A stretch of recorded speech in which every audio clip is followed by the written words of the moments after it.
Uh, it's a real privilege to be with you this evening, and thank you for highlighting Bree and Daniel. It's been a privilege and a pleasure to travel with them. I'm going to take this out. So, I look at a group like this, and I think, this it reminds me of what Martin Luther King says about church, that this event tonight is not the place you've come to, it's the place you will go from. And you go from here to imagine something totally different. Today we were at the new Covenant Center, and it just blew us away. It was, my hat is off to you, John, and to Mike, and everybody there. It's just a remarkable place of kinship and connection, and a place where you could clearly feel that the folks who arrive there feel safe, seen, and cherished. So that becomes a model of what we go from this place tonight to do. And so we go from this dinner to imagine a circle of compassion, and then imagine nobody standing outside that circle. And we go from here truly to dismantle the barriers that exclude. And we want to cling to the things that matter to the God of love, inclusion, nonviolence, unconditional loving kindness, and compassionate acceptance. We go from here to stand at the margins, because that's the only way they'll ever get erased, is if we stand out at them. And so we stand in the new Covenant Center and the Catholic Charities here.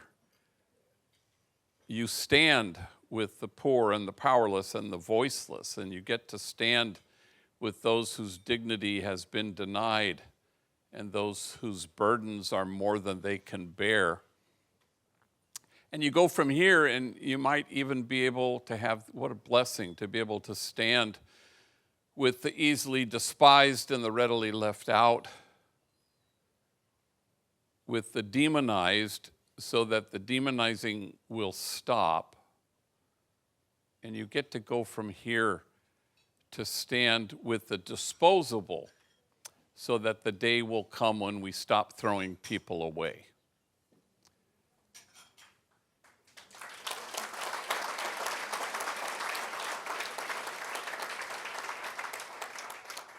And you have to brace yourselves, because that's sort of how this works.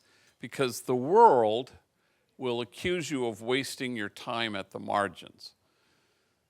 But the prophet Jeremiah writes, "For in this place of which you say it is a waste, there will be heard again the voice of mirth and the voice of gladness, the voices of those who sing." And you could feel today in the new Covenant Center that other voices are getting heard, just because, like the volunteers who were there today, they hold the mirror up and return people to themselves. And it's not about service provider and service recipient. It's exquisitely mutual, and that was evident today. And so I would just parenthetically say that none of that makes any sense that I've just told you. We're not for a spacious and expansive God that we have. And as a theologian writes, it's true that we're all created in the image and likeness of God, but it's also true that our image of God creates us. And so we want to move from this place tonight being anchored in the God who loves us without measure and without regret. Because once you know the God of love, you fire all the other gods, which is the way it's supposed to work.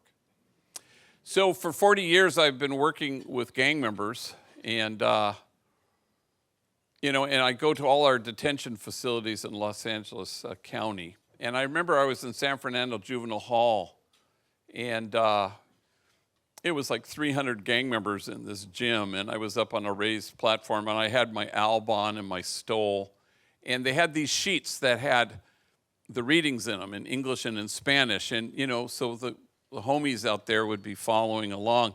And so I I was presiding, and I thought, well, I'm going to just close this sheet and listen to the word being proclaimed. And one by one, the guys got up and they did the first reading from the Old Testament, and then this kid got up to do the responsorial psalm, and there was like an overabundance of confidence in his voice, and I have my eyes closed listening. And he gets up and he says, "The Lord is exhausted." And I said, "What the hell?" And it was, "The Lord is exalted." And I remember thinking at the time, wow, that's way better. Because the exalted God is who we would create if we imagined a God, because we would want to be exalted. But the exhausted God is closer to the exhilaration that I experienced today in the new Covenant Center. You become the generosity of God. Watching these volunteers who are well retired and who go there once a month, and they're alive, and the people who they accompany become alive. They end up inhabiting their own dignity and their nobility. At Homeboy, we're kind of allergic to the idea of holding the bar up and asking folks to measure up, mainly because our exhausted God never does this with us.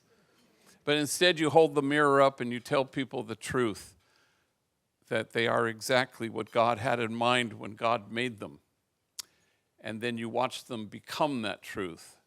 You watch them inhabit that truth. And no bullet can pierce it. No 4 prison walls can keep it out. And death can't touch it because it's huge. But you have to reach in and you have to help dismantle messages of shame and disgrace that get in the way, that keep people from seeing their truth. So Homeboy was started a long time ago, as Kevin mentioned. When I was pastor of the poorest parish in the city, we had 8 gangs at war with each other and 2 housing projects. The LAPD called my parish the place of the highest concentration of gang activity in the whole city. I buried my first young person killed because of this sadness in 1988. I buried my 263rd 2 months ago. Not all from that parish, obviously, but I know a lot of gang members. I get asked to do this. And so we started a school, and then we started a jobs program, and then, as Kevin mentioned, right around 92, after the unrest, we started Homeboy Bakery because we couldn't find enough felony-friendly employers to hire gang members, so it kind of forced our hand. And we never intended to become this, but we've backed our way, evolved into becoming the largest gang intervention rehab reentry program on the planet. So 10,000 folks a year walk through the doors.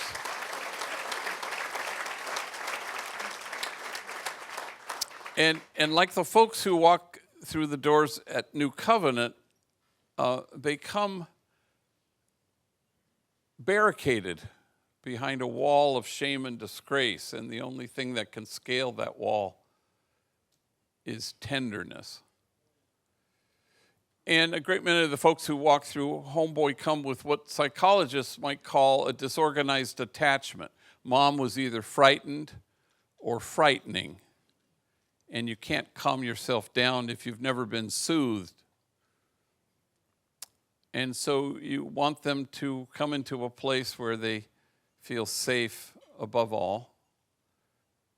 And homies, especially who've done a lot of years in prison, will come in and say, we're used to being watched. We're not used to being seen. And we talk about wraparound services, but today at New Covenant, it was clear that nobody was being watched. Everyone was being seen, which is really qualitatively quite different. But it's tough with people whose obstacles are many and whose trust level is not high. And one of our businesses, we have actually 14 now. We just added the 14th, dog grooming, which we call puppy fades. and the homies love that. But one of our businesses, Homeboy Silkscreen, it's been around, it just celebrated 30 years, and hundreds of enemy rival gang members have marched through there over the 30 years, where they print shirts, thousands of shirts for high schools and universities and parishes, and high quality work, reasonably priced. We UPS to the greater Fairfield area. I'm just saying, but years ago, one of the guys who runs the place, Ruben, he texted me and he said, I'm sending Gilbert to you, which can't be good. Now, I've known Gilbert for a lot of years, and and I know his story, I know his family. He grew up in the projects. If his story had been a flame, you'd have to keep your distance, otherwise you'd get scorched. I would not have survived a single day of his childhood. And so I know this can't be good. So he comes in, it's 20 minutes away, and he arrives. I flag him into my office, and I said, "What happened?" And he says, "Well, supposedly, I stole some T-shirts." I said, "Did you?" And he goes, "Yes." Well, it wasn't exactly stealing. I mean, it was 3 T-shirts, and there were thousands of them. And I said, well, let me see if I got this right. Let's say I need a car, I want a car, I go to a car lot. There are 1,000 cars there. I mean, I take one car. It's not really stealing because there's 1,000 of them. And he says, exactly. And we looked at each other for like a beat, and then we just fell out of our chairs, howling with laughter. And so you learn to lean in with curiosity rather than judgment, so that you can find the thorn underneath, as the homies say, so that you can understand stuff. You know, I'm a Jesuit like Kevin, and the homies don't really know what a Jesuit is, but there are 3 of us who work at our place. We have 800 employees and 3 Jesuits. And my office is glass enclosed, so I can look out onto the floor of Homeboy, and where it's just teeming with people, and I can see who walks through the door, and every seat is taken, and so we have tours. So I invite you to come by, and the tours are great. The homies give the tours, and we have like 8 a day from people from all over the world. And so all of a sudden, I'm having a meeting with 2 homies in front of my desk, and a tour group just plants itself right in front of my glass enclosed windows. And it's one of those, observe our founder in his natural habitat kinds of moments. And so I wave faintly. And the guy giving the tour, his name is Osvaldo. And the homies would say of him that he has a loud-ass voice. And so he goes, this is Father Greg Boyle. He is the founder of Homeboy Industries. He is a jiu-jitsu priest.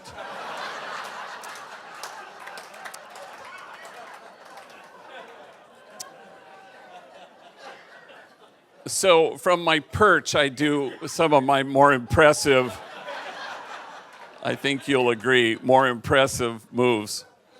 Anyway, I told you that to tell you this, that on February 28th, 1540, St. Ignatius of Loyola enters this one word in his spiritual journal. He was the founder of the Jesuits. And he proceeds to use the word a lot for the remaining 12 years of his life.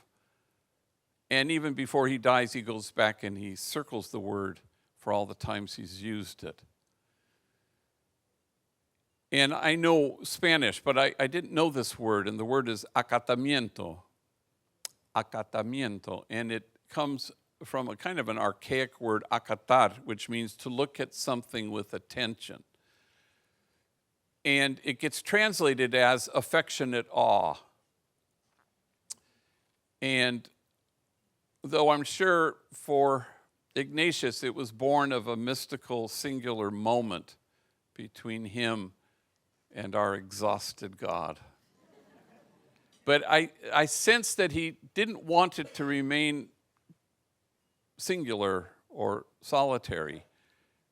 And I'd like to think it's a stance, it's a disposition that Ignatius wanted it to be that way. That if we all go to the margins as we will when we leave this place, and if we commit to continue to support this amazing program, then I think we go forward with affectionate awe, which reminds me of in the Acts of the Apostles, it says this one odd line, and awe came upon everyone. And it suggests that the measure of health in any community at all may well reside in our ability to stand in awe at what the poor have to carry, rather than stand in judgment at how they carry it. Acatamiento.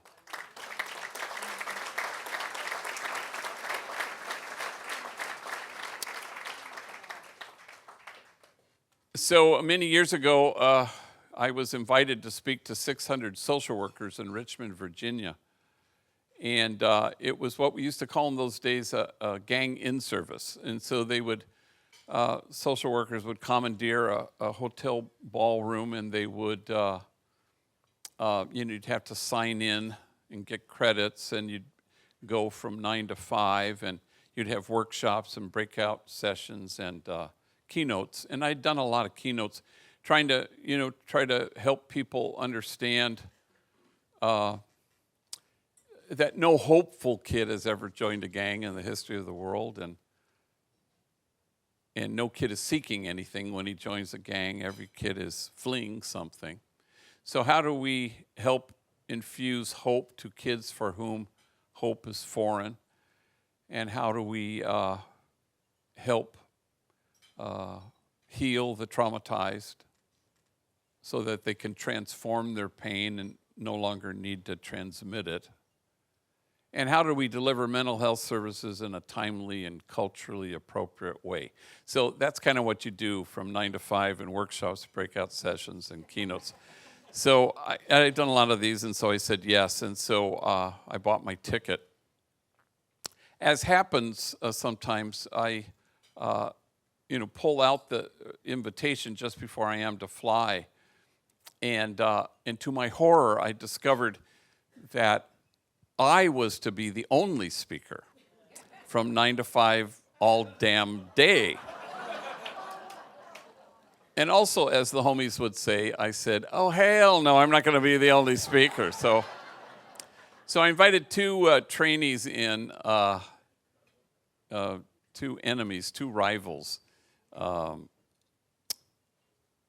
Adrian, who was an African-American gang member, and Jose. And they're in our 18-month training program. They were like in their 9th month. And so I sit them down and I said, look, at the end of the week, you're flying with me to Richmond, Virginia. I'd like you to get up and tell your stories to 600 social workers. Take your time.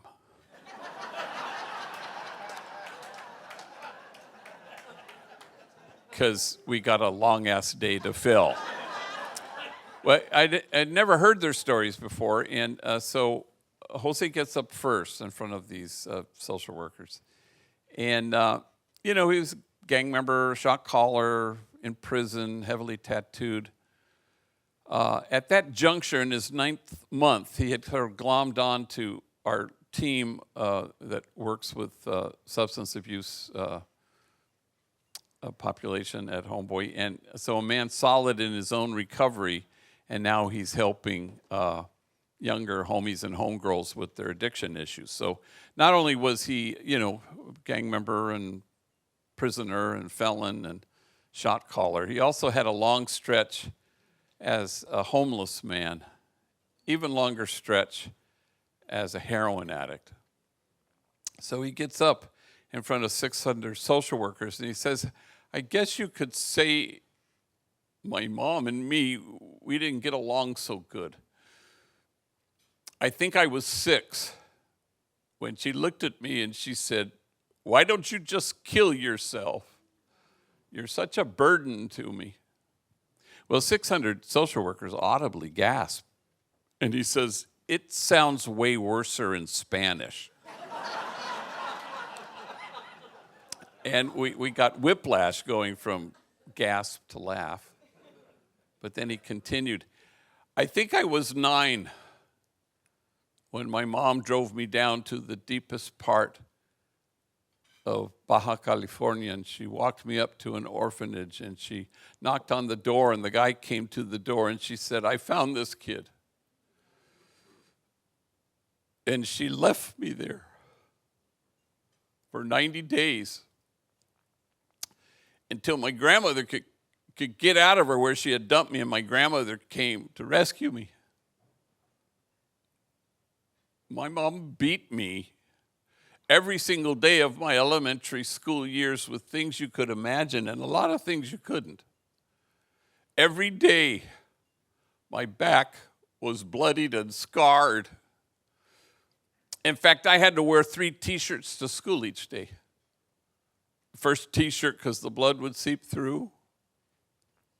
Second T-shirt, you could still see it. Finally, the third T-shirt, you couldn't see any blood.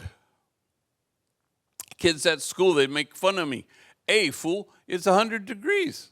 Why are you wearing 3 T-shirts? And then he stopped speaking, so overwhelmed with emotion, and he seemed to be staring at a piece of his story that only he could see. And when he could return to words and said through his tears, I wore 3 T-shirts well into my adult years because I was ashamed of my wounds. I didn't want anybody to see them. But now I welcome my wounds. I run my fingers over my scars.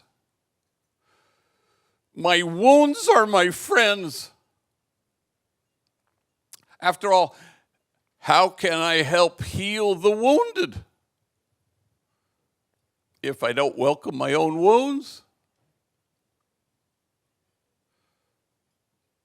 And awe came upon everyone. Acatamiento, affectionate awe. The measure of our compassion lies not in our service of those on the margins, but only in our willingness to see ourselves in kinship with them. For the truth of the matter is this: if we don't welcome our own wounds, we may well be tempted to despise the wounded.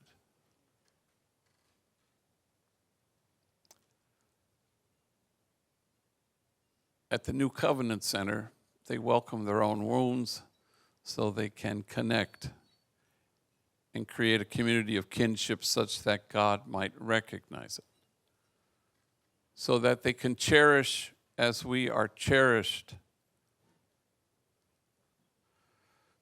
And I think that's the only praise our exhausted God has any interest in. So this dinner is not the place you've come to. It's the place you go from. Before you do that, they're going to raise money tonight before they leave. So don't leave exactly now. But it is the place we go from, and you go from here to imagine a circle of compassion, and then imagine nobody standing outside that circle. And together we will go, eventually, to dismantle the barriers that exclude. And my absolute sense of the New Covenant Center and of all the people in this room is that you gave up a long time ago caring if anyone might accuse you of wasting your time at the margins. For in this place of which you say it is a waste, there will be heard again the voice of mirth and the voice of gladness, the voices of those who sing. Thank you very much.